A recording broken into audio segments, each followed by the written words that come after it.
Menteri Dalam Negeri Tito Karnavian bersama dua wakil menteri Bima Arya dan Ripka Halu menggelar rapat kerja dengan Komisi 2 DPR pada Kamis 31 Oktober dini hari.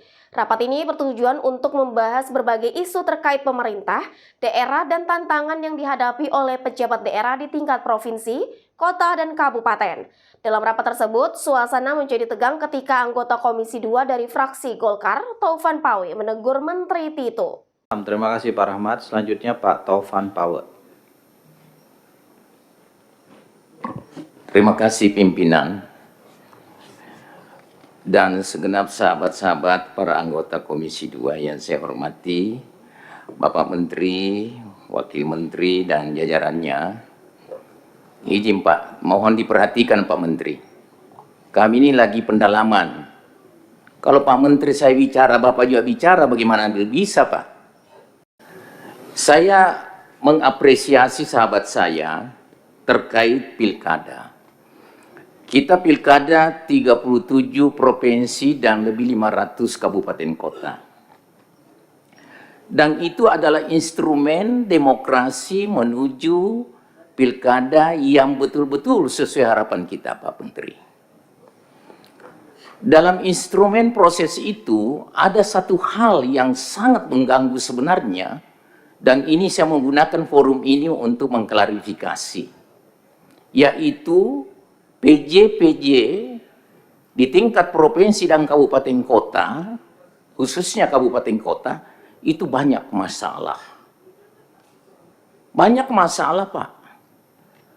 Saya jujur katakan di Provinsi Sulawesi Selatan, dapil saya harus mengatakan untung ada penyelamat nih, PJ Gubernur Prof. Hamdan ini pribadi yang luar biasa, bisa meredam Prof.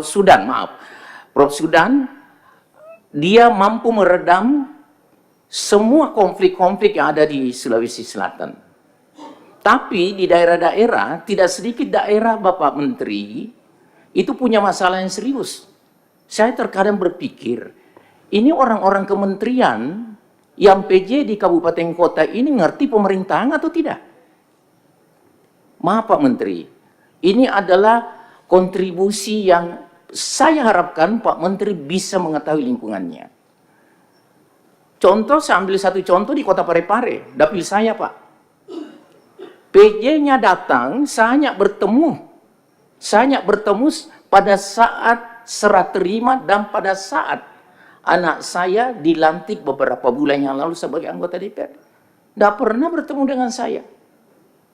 Bukan saya mau dihargai Pak, tapi apa sih susahnya menjunjung tinggi etika ketimuran kita?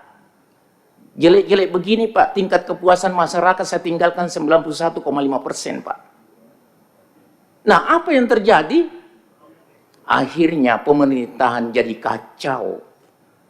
Harapan Bapak selalu mengemukakan bahwa inflasi itu terkendali dengan baik. Kalau inflasi tidak terkendali dengan baik di daerah, PJ-nya ditarik. Tapi kenyataannya tidak Pak. Saya berkali-kali Pak Menteri menyurat ke kantor kementerian, tidak pernah digubris.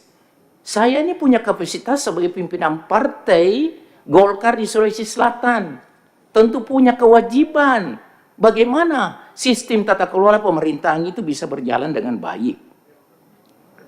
Jadi saya sangat bersimpati dan berterima kasih kepada pimpinan Komisi 2 dengan persetujuan anggota untuk menghadirkan semua PJ-PJ kabupaten kota dan termasuk provinsi itu.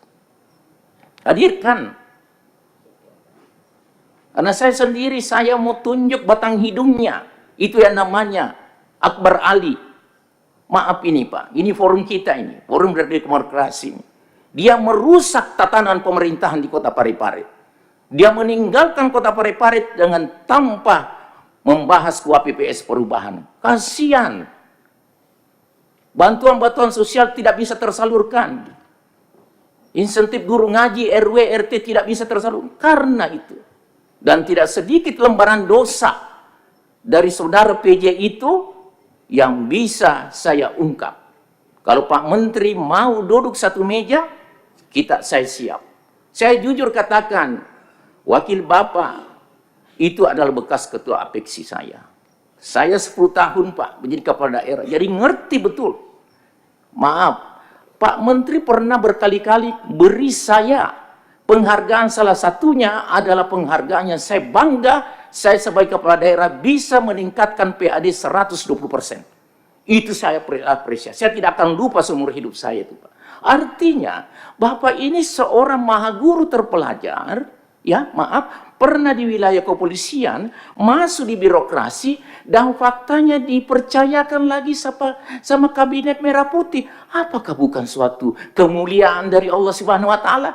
Tinggal saya berharap, kami semua berharap Pak Menteri menyongsong 27 hari ke depan ini, babat semua itu, Pak. Yang cawe-cawe di daerah itu, Pak. Babat itu, Pak. Jangan tidak dibabat, Pak. Kami mendukung. Tarik segera. Kalau dia itu adalah PJ yang membuat masalah. Pak Menteri, mohon maaf. Memang seperti ini gaya saya. Tapi semuanya itu demi untuk kebaikan berbangsa dan bernegara. Dan saya berharap Pak Menteri, kami selalu berpikir dari beberapa rapat dengar pendapat ini selalu berorientasi 100 hari kerja. Tapi kalau Pak Menteri menganggap tidak ada 100 hari kerja, anggaplah 27 hari ke depan ini, itu adalah inklusi dari 100 hari kerja. Terima kasih. Wassalamualaikum warahmatullahi wabarakatuh. Ikuti terus berita menarik dan terupdate lainnya dengan cara like dan share di seluruh akun BI TV. Saya Putri Purwitasari pamit undur diri dari hadapan Anda. Terima kasih dan sampai jumpa.